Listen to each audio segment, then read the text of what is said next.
Muito bem, vamos lá. Caio Coppola no Inteligência Limitada revelando o sucesso da... Por que a Jovem Pan fez sucesso? Vamos pegar essa pio. A vida. Começou com aquele movimento do pessoal indo pra rua e tal. E daí pra frente o pessoal se interessando pra caramba.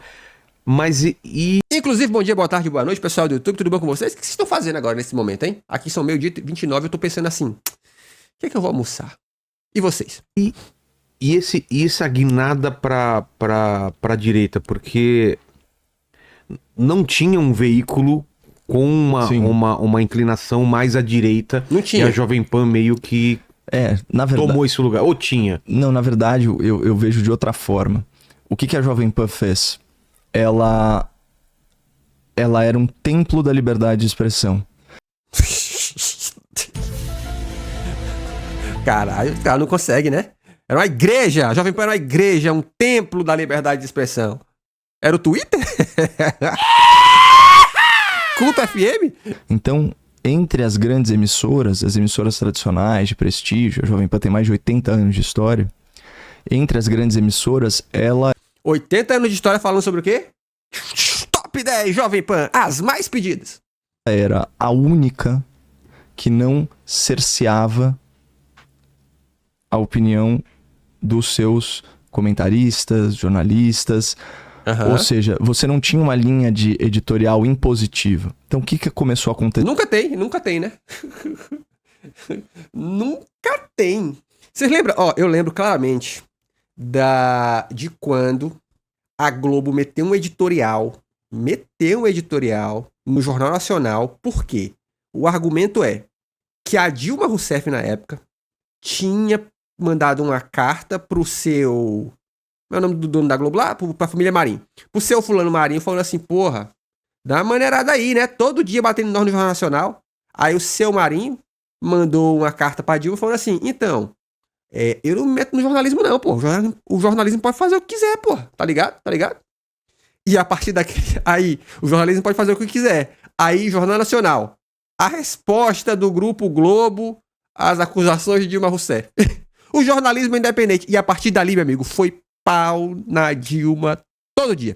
Então, assim, o dono nunca dá uma linha editorial, não, né? Nunca. Uhum. Prevalecia a opinião dos comentaristas que tinham identificação com o público. Ou seja, não é que a Jovem Pan era de direita. A Jovem Pan, ela era esquerda. Era não, então, mas ela basicamente... Era esquerda mesmo. Ela seguia a linha da própria audiência. Então, era uma emissora, por isso que foi uma emissora tão querida por tantos anos. Então, assim, ela se comunicava com uma identificação total com o seu próprio público.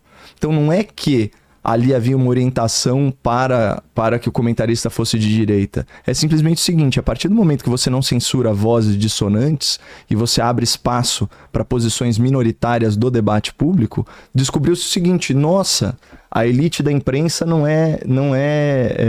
a elite da imprensa pode até ser de esquerda, mas a maioria da audiência não. A elite da imprensa é de esquerda. Com certeza. O que seria a elite da imprensa? Eu tenho uma pergunta. Mesmo assim, honesta, o que seria a elite da imprensa? É gente que escreve opinião na Folha, no Estadão? Essa é a elite da imprensa? Que não, gente, a elite da imprensa é dono de jornal. E dono de jornal é capitalismo, tá ligado? Capitalismo, o bagulho é voraz, truta. Não tem essa de ser de esquerda, mano. É capitalismo, foda-se, tá? É liberalismo. Então não tem essa. Os caras fazem o que é melhor pra si e pro próprio bolso, tá? E em última instância, tipo assim, isso aqui vai dar ruim pra nós? Nós vamos morrer? Então vamos falar mal. Se você pegar o Datafolha agora, tá? Desse ano, tá, Vilela?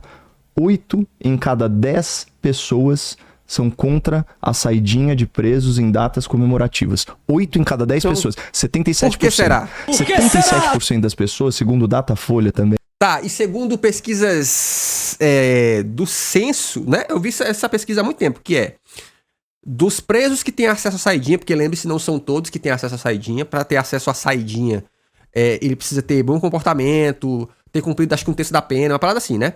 Para ter acesso a isso. Então, dos que saem, 98% volta, tá ligado? Então, é 2% só que não volta. Aí, por causa desses 2%, e obviamente do Datena, todo dia nos jornais e suas cópias, né? Falando que absurdo, absurdo, absurdo, todo mundo vai se ferrar, porque, nesse sentido, governos populistas vão dizer, porra, a saidinha é um problema, né? Saidinha é um problema, as pessoas estão... O crime aumentou por causa da saidinha. Não é por isso, né, gente? Isso é verdade. O que acontece... Ó, deixa eu falar uma coisa aqui, que infelizmente a galera não gosta de admitir, tá? O que acontece no Brasil é que isso também é dado, que a maioria das prisões no Brasil são prisões feitas em flagrante. Isso mostra que a polícia tem pouco poder investigativo. Então, se ela não prendeu em flagrante, ela não prende. Tá ligado? E aí, o flagrante tem problemas também. Por quê? Porque o flagrante, muitas vezes, carece de provas. Ele tem só alguém que diz que viu. Aí chegou o advogado de defesa e fala, então, amigo... Alguém disse que viu, não é suficiente. Precisa de prova. Teve prova? Ah, não teve. Então, libera a pessoa, libera o acusado. Aí na cabeça da população fica assim, tá vendo? Não vale a pena, porque o cara é preso e é solto. Mas ele é solto porque a polícia foi incompetente em comprovar que esse cara é um criminoso. Porque é muito fácil. Eu só chego e prendi o cara e falei que ele é criminoso, pô. Tem que provar, né, meu amigo? Senão vira, né, festa do pijama. Fora... E sem mencionarmos os tratamentos diferentes que a polícia dá pro cara que tem dinheiro e pro cara que não tem, né? Bem, são contra mudanças na lei do aborto ou são a favor da proibição total do aborto. 77%. É uma meia-verdade, porque essa pergunta varia a resposta de acordo com como a pergunta é feita, tá? É 35%, se não me engano, que é a favor, assim, da proibição total, e 42% não quer que mudem a lei. E como é que é a lei? Tá? Como é que é a lei? A lei já prevê a interrupção da gravidez, tá? O problema é que a lei muitas vezes não é cumprida. Quando é cumprida, o que muitas vezes acontece, né? Você vai ter juiz conservador que vai criar um monte de burocracia para poder passar o prazo que existe um prazo para você fazer a lei ser executada. Ele vai criar um monte de mecanismos de burocracia para que perca esse prazo. E, em última instância, vai divulgar o local que a pessoa foi mandada para poder fazer a interrupção da gravidez, vai divulgar para um monte de maluco ficar na porta fazendo protesto. Essa é a diferença, que não existe respeito nesse sentido. 77%. E 67% das pessoas são contra a descriminalização do porte de maconha e drogas, por extensão. Então, você está falando aí que 7 em 10, 8 em 10 pessoas, em termos de saúde pública, em termos de lei penal, né, em termos de direito à vida, estão alinhadas a valores conservadores. A grande verdade é que essas estatísticas não importam. Aqui, ó, pra você que tá assistindo esse corte, não se engane. As pessoas... a Jovem Pan não fez esse alinhamento à direita porque existe um percentual da população que se considera conservador. Não é por isso. Eu vou te explicar por quê. Presta atenção numa coisa. Você sabia que 58% da população brasileira se considera preta ou parda? Aí eu te pergunto, quantos jornais de ponta, quantos programas de televisão, quantos canais de televisão tem pretos na liderança? Me fala.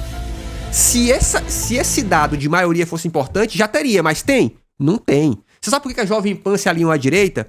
Porque naquele momento à direita existia Bolsonaro, tá? Então ela estava se alinhando não ao conservadorismo, ela estava se alinhando politicamente ao presidente em exercício, que ia liberar, obviamente, verba de publicidade, porque ela acontece. Simples assim. Tá? Então, o caminho no capitalismo... É o capitalismo, o bagulho é voraz, truta. É sempre o dinheiro. Aí quando uma rádio que nem a Jovem Pan permite, como era a Jovem Pan, permitiu que os seus comentaristas ventilassem essas opiniões, a rádio explodiu de audiência. Na rádio e na internet. Por quê? Porque é como as pessoas pensam. Agora, as pessoas não pensam. Não é isso. As pessoas pensam o que elas são ensinadas a pensar, tá? E a verdade é que esse modo da Jovem Pan pensar, esse modo raso, pô, é muito gostoso, né? Olha, todo problema eu falo que é mimimi. Olha que lindo. Eu não preciso pensar em nada. Imagina só você na prova da escolinha, prova de matemática. Qual é o valor de X. Aí tu olha e fala, porra, não importa, mimimi. Seria lindo, né? Mas não é assim que acontece na vida real. Na vida real, você tem que ter respostas para problemas complexos. O que esse jornalismo, o direitismo no mundo faz é problemas complexos? Não, só resposta simples aqui. Não, só resposta simples. Aí os países espertos que têm respostas complexas faz o quê? Engole você. Gargalos tradicionais de informação. Então, um periódico como a Folha de São Paulo, né? As outras UOL. grandes... o UOL, que é o maior site noticioso. Site noticioso, hein? Que tem outro viés. Eles eram como se fossem funis, da informação. Então, eles restringiam o que ia para o público. Todos E aí, fazem a hora isso. que você solta de um lado, você vê, nossa, o que explica isso aqui? Isso aqui é uma audiência que estava represada. Então, assim, é literalmente um público que votava no PSDB porque não tinha uma outra opção mais identificada com a direita. A partir do momento que surgem outras opções, o PSDB, o que aconteceu com ele? Ele desidratou. Ele ainda existe, mas ele desidratou. Total. Por quê? Porque, na verdade, o que melhor representava, por exemplo, era o bolsonarismo, ou o liberalismo, enfim. Essas outras forças aí da política. Então, acho que esse que é o fenômeno. É simplesmente, assim, deixar falar e ver o que acontece. Não é. O fenômeno é outro. O fenômeno é olhar para onde a direita, essa direita, não é nem que não fosse representada. Ela é uma força do Brasil. O Brasil fomentou o direitismo durante muitas décadas. Desde os programas que financiam o agro e seus ideais, tá ligado? Que transformaram essa galera num sentimento de que eles são a elite do país, tá? E como elite de um país de terceiro mundo, né, usando esse termo terceiro mundo, eles não querem só protagonismo, eles querem tudo, tá? Eu quero voz, eu quero a adoração. É isso que quer, tá ligado? Então chegou nesse momento que eles falam, mano, ou vai ser do nosso jeito, ou nós vamos derrubar na força bruta que nós temos. Que é com rádios, com a cultura pop, com a cultura... Lembre-se, o sertanejo ficou gigantesco, né? Nesse nível de cultura. Então foi múltiplas instâncias de voz altiva para esse lado. O que a direita fez foi só olhar para isso e falar, mano, esse é o caminho, tá? Então, estrategicamente foi inteligente, mas não tem não houve um visionário aqui, ó. A gente enxergou isso aqui, foda-se. E mesmo assim, essa ainda é a percepção de mundo da elite financeira, tá? Por que o brasileiro se identifica tanto com o agro nos últimos anos? Porque a gente tem literalmente década de campanha televisiva falando que o agro é pop, que o agro é massa. E aí a gente tem cantor sertanejo que é financiado por esses eventos falando que o agro é maravilhoso, que o empresário é que sofre. A gente tem décadas disso. Esse pensamento não surgiu do subconsciente não, mano, tá? Não sei se você concorda, um dos responsáveis por esse sucesso da Jovem Pan é o Reinaldo Azevedo. Com certeza. Fez um sucesso absurdo. Com certeza. Era assim, eu lembro quando eu era o Reinaldo dos Is que ele apresentava? Isso. Ele que alçou o Pingos nos Is. E aquele horário. Olha aí, ó, a Thaís Knox virou membro do canal. A uma audiência, né, sem precedentes. E era ele à noite, e aí de manhã era o professor Marco Antônio Villa. Verdade. No Jornal da Manhã. Então você tinha, imagina, eu lembro, um paulistano da Gema, acordando lá, sei lá, às 7 da manhã para estar no serviço às 8 ou um pouquinho antes, passava na padaria, tomava o café, pão na chapa e escutando o Jovem Pan até o trabalho. Eu e milhões de brasileiros, né? Milhões de paulistanos. Então assim, era isso, e depois, num segundo momento, o Felipe Moura Brasil assume o Pingo nos Is, aí vem o Augusto Nunes. Verdade. Então, assim, era um time muito poderoso. E eu lembro, na época do impeachment, eu ouvia o Reinaldo Azevedo. É que ele padece daquela síndrome do Fernando Henrique Cardoso, né? Esqueçam o que escrevi. Mas por que você acha que teve essa guinada? Olha, eu não sei se foi uma motivação intelectual, não sei se foi uma motivação econômica. Isso, o Lula fez um pix pro Reinaldo Azevedo e falou, Reinaldo, me defenda a partir de agora. Sozinho, me defenda sozinho. O que eu sei é que o que ele diz hoje é muito diferente do que o que ele dizia antes. Ele fala que ele sempre foi um crítico da Lava Jato. Não é verdade. Na verdade, ele criticava o juiz Sérgio Moro porque ele falava que já havia provas mais que suficientes para pôr o Lula na cadeia. Tem artigo dele. Eu lembro quando ele entrevistou o Lula. Quem tiver dúvida, procure lá no YouTube, no meu YouTube, Caio Coppola, um vídeo chamado Entrevista Petralha. Olha o que eu acho maravilhoso. É sempre isso aqui, ó. Ó, o tom de voz dessa galera, né? Ó, eu tô falando aqui, ó. Eu sou manso. Eu mostro lá. Petralha, inclusive, foi ele que cunhou esse É termo. um termo que ele cunhou. O que ficou explícito depois pelo vazamento de alguns áudios que constam de investigações oficiais é que ele era muito ligado a pessoas do PSDB. E aí, quando esses áudios vieram... Me fala um comentarista político neste país que não é muito ligado a nenhum partido ou político. Me fala um, eu não conheço, mano. É impossível. Impossível, cara. Pra ter informação privilegiada, você precisa ter, né, conexões. Eram à tona, inclusive, foi isso que motivou a saída dele da Jovem Pan. E a gente sabe também que ele é muito ligado a autoridades do Poder Judiciário, que inclusive já o citaram Ligado. em decisões judiciais aí das altas cortes. Então, de certa forma, hoje em dia, para mim, ele é um jornalista do sistema. Mas tudo bem, prestou um grande serviço aí à nação na época do impeachment da Dilma Rousseff. Sabe qual é o problema da época do impeachment, tá? E da Lava Jato? É que todo mundo, inconsciente ou conscientemente, foi comprado pela imprensa. Gente, de novo. Porque assim, ó, existe uma regra que é o seguinte. Existe um certo ponto em que a imprensa não precisa mais provar nada. Ele só fala assim, ó. Saiu a informação aqui de que o fulano é criminoso. Todo mundo é criminoso. Eles não precisam mostrar prova nenhuma. Não, saiu que o cara é criminoso. Foda-se. Que foi o que aconteceu durante a Operação Lava Jato. Cara, todo dia tinha uma operação nova no Jornal Nacional. Nova fase da Operação Lava Jato revela. Aí, cadê a contradição? Não existia o contraditório. A verdade é essa, gente. A internet ainda era incipiente. A gente não tinha voz dissonante pra falar assim, mano, isso aqui tá meio estranho. Então, esses caras, eles surfaram naquilo que era conveniente. Não é à toa que todos eles hoje estão nus aí. Todo mundo desempregado, todo mundo com essa vozinha mansa agora. Porque esses caras... Mano, lembra do Caio Coppola?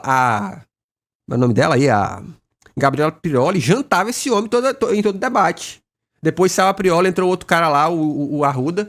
Jantava esse cara. Por quê? Porque é fraco de argumento, mano. Fraco. Fica com essa falazinha mansa, mas o argumento não sustenta um palito. Então... Eu tenho essa memória dele, antes dele se tornar na minha visão, essa caricatura dele mesmo. E você fica na Jovem Pan até quando? Você vai e volta, né? Não, na verdade eu nem tô mais lá, né? Já faz tempo. Então, mas você sai e depois você retorna, é isso que eu tô falando. O pessoal brinca, né? É ruim ser amigo de ex, né? Então... Não, o pessoal fala que voltar com ex é que nem comprar carro usado, né? Já ouviu falar isso? Você sabe os problemas que tem, só que tá mais rodado, né? O negócio é assim, eu comecei na rádio, na Jovem Pan. Certo. Aí logo no primeiro ano, o meu contrato com a Jovem Pan era de um ano só. Sim. E aí eu deixei isso muito claro, né, para as emissoras que me procuravam. Falei, eu vou cumprir esse contrato até o final. E aí chegou esse projeto novo, que eu achei desafiador, que era a estreia da maior rede de notícias do mundo, no Brasil, que era a CNN. Que foi ao ar em 2020. Só que pra fazer isso... Antes da pandemia... CNN, que é do mesmo dono da MRV Construtora, que foi que mais ganhou dinheiro nos governos PT, hein? Mostrando que o capitalismo... É o capitalismo, o bagulho é voraz, truta. Não tem fidelidade. Não, então, na verdade, estreou na semana da pandemia. Pelo menos não com a esquerda. Março? Março, 15 de março. Tanto que, bom, eu peguei Covid... Naquele final de semana, antes da estreia. Eu lembro que na terça-feira, quando eu gravei Eu lembro desse episódio. Eu lembro que o debate era lockdown ou não lockdown. Que ele defendeu que, tipo assim, ó, nós não estamos aqui trabalhando? Por que o trabalhador brasileiro não pode trabalhar também? Aí, eu não lembro se foi com a Arruda já esse debate ou foi com a Prioli ainda. Que respondeu o puto falando assim, irmão, assim, você sabe que nós não somos igual o trabalhador comum, né? Nós não vamos pegar o ônibus lotado, né? Nós ganhamos um puta salário, né? Sabe que não é a mesma coisa, né? O segundo programa, e era ao vivo, eu praticamente desmaiei depois. Eu tava com 38, 39 de febre. E eu falei, olha, eu preciso ir pro hospital. Eu fui pro hospital, não tinha o teste, né? O protocolo era outro, né? Porque eu não era de grupo de risco. Sei. Tiraram uma chapa do meu pulmão, tava aquele padrão lá fosco, né? Que Sei, eles sei. falam. Falaram assim, olha, você claramente tá doente. Eu tive que ficar de quarentena um tempo. Tanto que eu voltei só depois, em abril. Né? Então eu fiz dois episódios, né? Do Grande Debate. E meteu o engasgamento, era mais perigoso que Covid. Eu lembro desses caras fazendo essa, dobrando. Não, pegando aqui as estatísticas, é mais fácil a pessoa morrer de asma do que de, né? A pessoa morrer de prego na cabeça do que de Covid. Lembra disso? Eu lembro. Fiquei um tempo fora, voltei e o Grande Debate foi um grande sucesso, né? Com certeza. A gente batia a gente era líder de audiência, primeiro lugar. Na TV fechada. Então foi uma escola muito legal. Quando você foi pra CNI, você tinha acabado já seu contrato na Lembrando que ele levava uma peia em todo o debate. Jovem Pan. Sim, e aí era um contrato de 2 anos e eu fiquei 2 anos na CNN. na CNN. Tá. E aí no primeiro ano foi o Grande Debate, aí Esse formato do Grande Debate é um formato de fora? Eles replicaram aqui ou foi criado pra cá? eu acho que é um formato de fora adaptado, Tá. sabe? E Que é aquele formato, né? Ficam 2 pessoas, um mediador. Tá. E aí você tem os grandes temas nacionais. E assim, dependendo da forma como ele é conduzido, eu acho que ele pode desgastar um pouco o formato e tal, mas as pessoas acho que estão atrás de opinião. Sim, né? com certeza. E aí- Não, isso é verdade. As pessoas de fato estão atrás de opinião. Isso não é uma mentira. O problema é que essa galera entendeu que não basta ter opinião, ela precisa ser opinião merda. Tá ligado? A gente tá vendo isso todo dia. Isso não é novidade. Você abre uma folha da vida, vai ter todo dia lá um grande colunista dando uma opinião merda. Então, assim, opinião merda, opinião baseada em achismo, comparações rasas. É isso que essa galera faz, infelizmente. Quem é responsável por isso? A grande mídia. E aí eu lembro que eu fiz o Era Grande você Debate. E a Prior. Não, mas ela ficou muito pouco tempo. Né? Eu fiz 2 programas com ela só. Só? E depois quem Só. entrou quem? O Arruda? Não, foi o Tomé. Aí no meu lugar entrou o Tomé Abduch, que hoje é Tá. deputado estadual. E aí Qual ele ficou partido? 2 semanas com ela. E aí parece que ela teve um embrólio, um entrevero com um mediador. Verdade, verdade. E aí depois disso, isso foi na sexta-feira. Eu ia retornar na segunda. Ela sai e anuncia, se eu não me engano, né? E anuncia que não vai mais participar desse formato.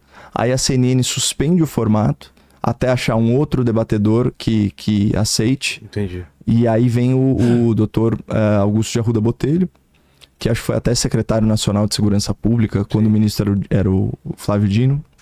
E aí eu debati com ele vários meses. Aí depois ele também Apanhou saiu. em todos. E aí outros foram convidados, outras pessoas, mas era difícil o pessoal acompanhar o pique lá do debate. E aí, enfim, teve uma rotação muito grande de... Você gosta do debate, cara? Porque Não. Não, porque, Não. cara, eu não. Claro que não gosta. É humilhação em público, ao vivo. Não gosta, porra. É mais fácil você ficar aqui, ó. Ter opinião gravadinha. É mais fácil bancar o Arnaldo Jabor. Lembra do Arnaldo Jabor? Que ele dava uma opinião no Jornal da Globo? Gravadinha ali, 30 segundos, 1 minuto?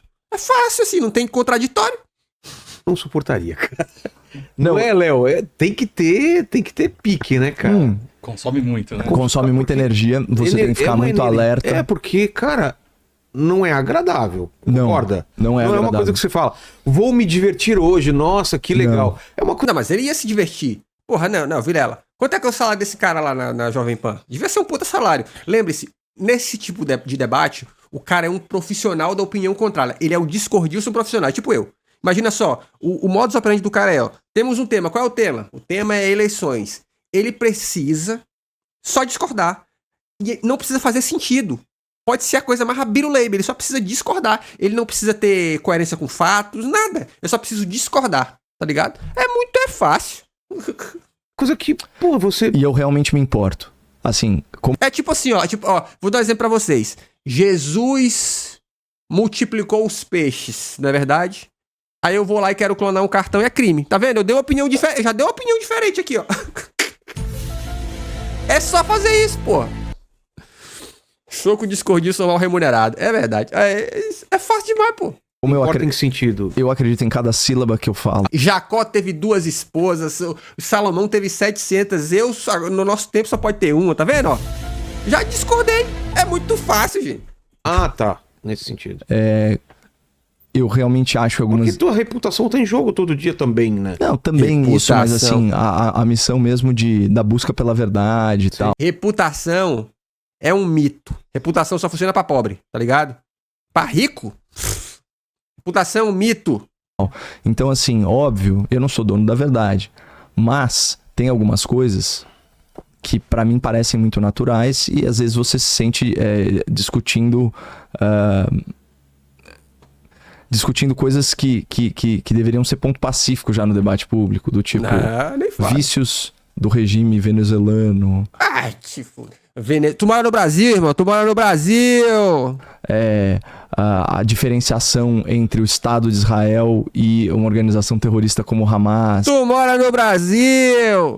Ainda assim, essas coisas surgem e elas são contaminadas por Elas surgem não, elas são evocadas por quem? Por quem? Por quem? Por gente da direita. Pô, os caras estão debatendo Prefeitura de São Paulo, o cara fala, mas o que você acha da Venezuela? Foda-se! Não foi uma pergunta que veio do povo, essa pergunta vem de um lugar, do mainstream. Ideologia.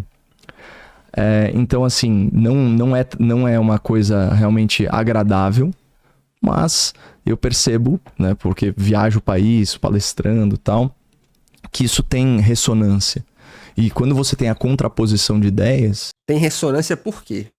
De novo, gente, vamos lá, você que tá me assistindo aqui. O que te importa... Vai lá, qual é o impacto real na sua vida de... A Venezuela é uma ditadura ou não é? Vai lá, me fala. Não tem nenhum. Sabe quem te faz pensar isso? É que todo jornal que você abre, os caras ficam, mas e a Venezuela?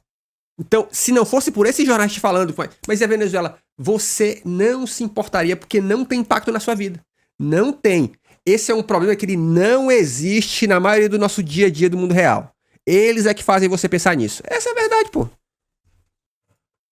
Eu acho que fica mais fácil das pessoas entenderem determinados argumentos. Ah, com certeza. Porque aí tu olha pra Venezuela, tá ligado? E não olha que tu tá pegando um busão lotado, tá ligado? Aí eu te pergunto, eles têm resposta pro teu busão lotado? Parece que não tem. Certeza, a gente faz debate aqui, eu percebo que é muito mais fácil quando tem. Fizemos até, inclusive, sobre Israel e Palestina, fizemos sobre liberalismo e comunismo e tal. Quando tem uma pessoa fala uma coisa, outra pessoa fala outra coisa, essa responde aquela, do que um programa só sobre isso e depois um programa só sobre aquilo. Sim. É muito mais fácil. Sim. Porque as pessoas realmente querem, me fala... Tá, a outra pessoa fala, entendi, porque senão fica só uma pessoa falando então, sem ninguém pra contrapor. Né? O nome disso é podcast, velho. Podcast, esse é o formato. Por algum motivo, apesar de eu não gostar do formato e dele não fazer bem pra saúde dos envolvidos... Com certeza. É que você é muito calmo, né? Me parece, pelo menos. Profissionalmente, pelo menos, sim. Né? Mas realmente você tem que ter E tem que ser calmo pra esse tipo de formato. Galera. Tem porque a forma... Não pode levar pro emocional. A forma é tão importante quanto o conteúdo. E se você se destempera, o seu argumento perde muita força. Mas é um treinamento. Já aconteceu? Já aconteceu. Mesmo na Jovem Pan, assim, às vezes o debate ficava mais acalorado. Né? Então, principalmente quando existe falta de respeito ou quando distorcem seu argumento, quando querem colocar palavras na sua boca, quando... O nome disso é debate, Caio Coppola. O debate é fundamentado na premissa de colocar palavras na boca do outro. É óbvio. Tá no curso do debate. Página 1, curso do debate, página 1. Mentem a seu respeito. Isso causa indignação. E qual que é a saída quando você tá ouvindo alguma coisa que você sabe que é mentira, ou ao seu respeito, ou em relação aos fatos? Olha, aqui... Porque, assim, é uma mentira, Sim. Você sabe que é uma mentira, e se você falar isso é uma mentira só, não faz, não tem é um nenhum argumento. efeito, não é um argumento. Mentir dá muito menos trabalho do que desconstruir a Exato. mentira. Pra mentir eu posso levar 30 segundos. Menos. Assim, o Lula e o PT acabaram com a fome no Brasil. Olha o comentário. Ontem eu tava debatendo com a minha companheira porque eu botei um negócio na boca dela. Que isso? Nossa, nossa! Ô, falar nisso, deixa eu mostrar uma coisa pra vocês aqui, ó. Tem tudo a ver com isso aqui, ó. Aqui, ó. Debate sério, atenção. Amor, Oi, tu me ama? amo. Por quê? Porque eu sou apaixonado por você. Por que você é apaixonado por mim? Porque eu te amo. Sim, me ama por quê? Eu sou apaixonado por você. Por que você resolveu casar comigo? Porque você tem tudo que eu procuro em uma mulher. Ah, é? E o que é que você procura em uma mulher? Tudo que você tem. Então quer dizer que se aparecesse uma outra mulher com tudo que eu tenho, você casaria com ela? Não, Por quê?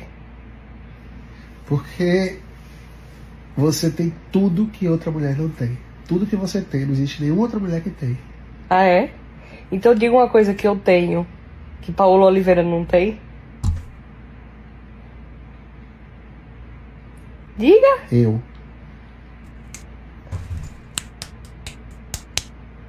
Ela não me tem. E você me tem. Amor, O miserável é um gênio! Não, na verdade, isso aqui é maravilhoso, porra. Diga uma coisa que ela não tem que eu, né, que eu tenho. Eu. A cabeça da mulher nessa hora. Filha da mãe, me pegou. Cara, vai falar. O cara é um gênio, mano. Gênio. Eu levo 1 minuto pra desconstruir essa mentira. Você entendeu? É. Então, quando você tem um tempo limitado, é o que você falou. Aí eu sempre lembro do conselho do Murilo Gun, que é... O Murilo Gun, cara, que saudade. Então, que é recorrer à tecnologia ancestral da respiração. A coisa mais importante num debate, numa discussão política, é a respiração. Não, a coisa mais importante no debate é a plateia. É o povo gritando. Minha nossa, nossa, nossa! Igual na escola, o cara falou assim, o cara falou um absurdo aos outros, eu não deixava, e eu não deixava. É isso que importa. Não dá pra responder, só respirando. É o Lil Vinicim metendo um ih, paizão, do nada. Não, mas ela A pessoa fala você. ela é o pressuposto. Por quê? Primeiro porque você ganha tempo. Assim, mentalmente. Porque quando você tá Que era o tempo do cigarro, né? O cara fala uma pergunta, se você fuma, peraí. O cara te faz uma pergunta e você dá uma tragada. Naquele tempo da tragada, você pensava na resposta. num debate, dentro de você, a sua a fisiologia é como se fosse de um combate. Ou seja, a sua adrenalina tá disparada, Sim. seu coração tá acelerado. Você tomou um golpe. Você tá no que eles você chamam... tá sangrando. Você tá num estado que se chama de flight or fight. Exato. Que é vazar, que é correr ou lutar. Ou lutar. Inglês. É exatamente a mesma coisa. Ah, nessas horas eu só lembro do que o Monark falava, né? Às vezes eu dá vontade de voltar pro Brasil, viu? Até porque Não dá pra você. a nossa cabeça, ela absorve um potencial prejuízo reputacional com o mesmo impacto de um golpe físico. Concordo. Sim, porque a gente veio de uma realidade tribal na qual o que o outro pensava sobre você era a diferença entre a vida e a morte. É. Então, quando você tá lá na arena pública, sabendo que tem milhares de pessoas vendo te Não importa, gente, isso aqui, ó, isso que ele tá falando, não importa pra gente branca e rica, não importa, esse papo de arena pública, papo de reputação, tá de sacanagem. julgando e tal, quando você se sente acuado, isso causa uma reação física. É Reputação é meu... normal. Bons debatedores minimizam isso. Como? Não importa, não queremos saber. Tá aí. Papinho com o Caio Coppola. Se inscreve no canal, que tem vídeo todo dia. Besitos e tchau, brigadito.